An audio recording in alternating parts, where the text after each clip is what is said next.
Bulletin का आगाज कर रहे हैं इस वक्त की सबसे बड़ी खबर के साथ। हिंदुस्तान में कोरोना केस के अब तक के सारे रिकॉर्ड टूट गए हैं। 24 घंटे में हिंदुस्तान में 3,14,835 लोग इससे मुतासिर हो चुके हैं। एक दिन में सबसे ज्यादा मुतासिर केस का वर्ल्ड रिकॉर्ड अमेरिका में से पहले था और ज्यादा से ज्यादा 3.13 लाख केस ही आए थे, लेकिन 24 घंटे में हिंदुस्तान में कोरोना से 2,104 मरीजों की भी मौत हो चुकी है।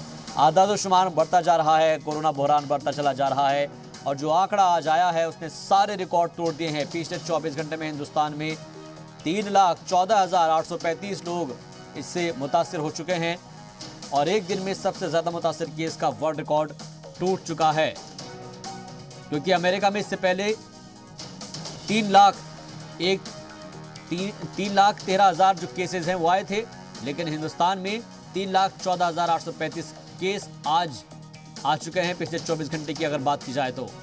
और 24 घंटे में हिंदुस्तान में कोरोना से 2,104 लोगों की मौत भी हुई है। तो इस वक्त हर तरफ ऐसी खबरें देखने को मिल रही है जहां पर जो कोरोना मुतासरीन हैं उनका आदादोशुमार बढ़ता जा रहा है और ऐसे में एक दिन में सबसे ज़्यादा केस रिकॉर्ड दर्ज किए गए हैं पूरी दुनिया में, क्योंकि इससे पहले एक ही दिन में 3,13,000 केस अमेरिका में आए थे, लेकिन सबसे ज़्यादा केस आज 24 घंटे में 3,14,835 जो केसेस आए हैं वो हिंदुस्तान में आए हैं।